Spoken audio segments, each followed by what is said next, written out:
چې دویم علامت هغه پیغمبر علیه الصلاۃ والسلام ښودلی دی واذا وعد اخلف، چې کله د سره وعده کولی شي نو دا به د هغې مخالفت کوي،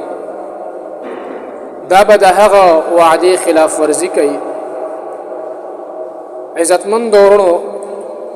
د مؤمن انسان کار دا دی چې هغه بخپله وعده سر ته رسوي. مؤمن انسان به حد درجه کوشش کوي چې هغه خپله وعده سر ته ورسوي. البته د شریعت قاعده دا ده چې کله د یو کس سره وعده وشي نو دا به چې کوم دی حد درجه کوشش کوي چې هغه وعده سر ته ورسوي.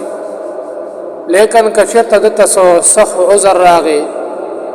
هغه وعده کې رکاوټ راغی، نو بیا دې دا وعده کوونکی کس هغه بل ته ووایي چې دې وخت کې ما دپاره دا وعده پوره کول دا ممکن پاتې نه شو، لهذا زه د داسې قسم حالاتو سره مخامخ شوم چې دا وعده زه اوس نشم پوره کولی.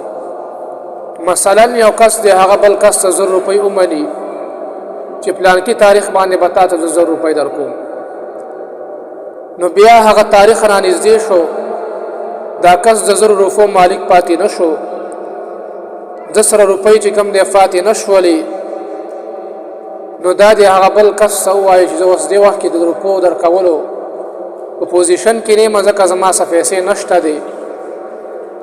لیکن بیا هم که یو انسان ته څه شرعي عذر نه وي، دا به بیا هم حد درجه کوشش کوي چې دا خپله وعده پوره کړي. نن سبا عزتمند ورونو په دې کې ډېر زیاتې کوتاهۍ کېږي چې یو مسلمان د بل مسلمان ته نیټه ورکړي پلانکي تاریخ به تاله پیسې در کومه، بیا را روان تاریخ څه کوي چې 2 تاریخونه پکې نور هم تیر شي، لیکن دته هغه قصه ور یاده هم نه وي، او هغه انسان چا چې ورله پیسې ورکړې وي هغه په خپلو پیسو باندې مجبوره کړي. غریب په خپلو پیسو پسې بار بار ځي راځي، لیکن هغه د خپلې پیسې نه میلاویږي. دغه شان عزتمند ورونو،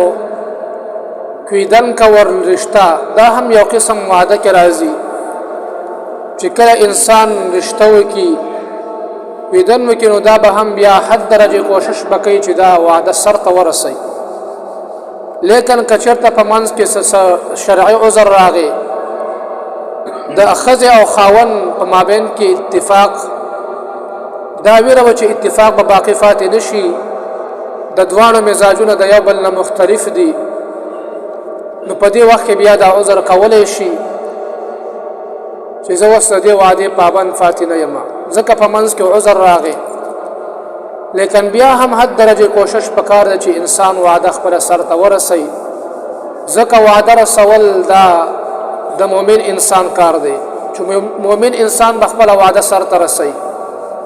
او د منافق سړي علامه دا ده چې هغه به